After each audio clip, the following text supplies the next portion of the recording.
saw a scale of economics. There was massive factories with hundreds and thousands of workers. And eventually by 70s, you start seeing that there's a lot of, with Janata Dal coming into power, with a lot of outsourcing and disinvestment and breaking down the same big factories into small factories and being pushed around to hinterland areas.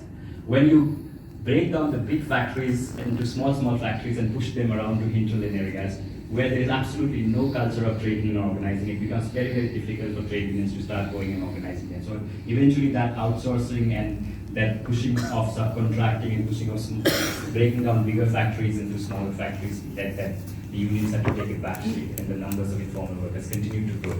So that happened. And then with 80s, of course, automation came in, and unions start fighting, and some unions even broke computers and all, but eventually they became pragmatic and adopted it, but with automation also the changes happening. So there's a large scale of that.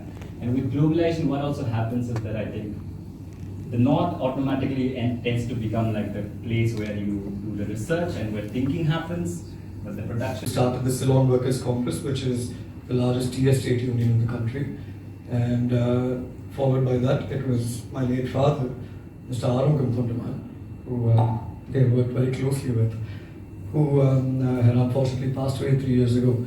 Upon his demise, I had taken over. So what you're viewing is nepotism at its finest. No, but at the end of the day, it depends on your actions rather than where you come from and what you do. So, and with that, I think I also should let out a disclaimer here. Seated next to me, Mr. Basnet, he is one of the catalysts in shaping me into who I am right now. For those of you who don't know, I had visited. So I was doing my problem for us, in particular for me. So I just wrote down the country I have visited since March 1st. I was in Jakarta, Indonesia, and also New Delhi to attend the IMTUC plenary kindly hosted by the IMTUC, in particular the senior vice president, the Brother Ashoka Singh. Then I moved to Tokyo, then Bangkok with Champa, right, on the SDG meeting.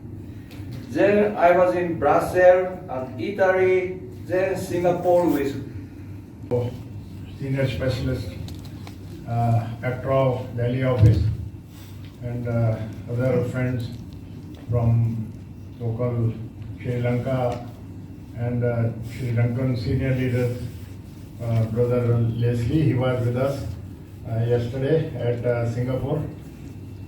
Because